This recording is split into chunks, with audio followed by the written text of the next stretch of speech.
If you're seeing that annoying message in Safari saying you're not connected to the internet even when you are, here's how to fix it. First, swipe down from the top right corner to open Control Center and make sure Wi Fi or mobile data is turned on. You can also try turning airplane mode on and off to reset the connection.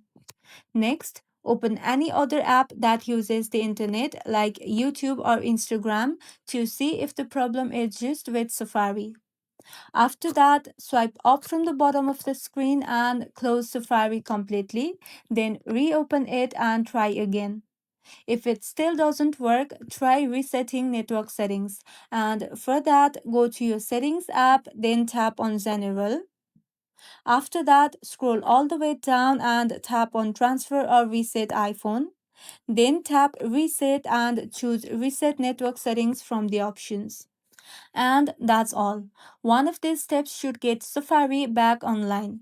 If you're still stuck, try restarting your iPhone or checking with your network provider. If this video was helpful, don't forget to like and subscribe for more iPhone tips and tricks. Thank you for watching.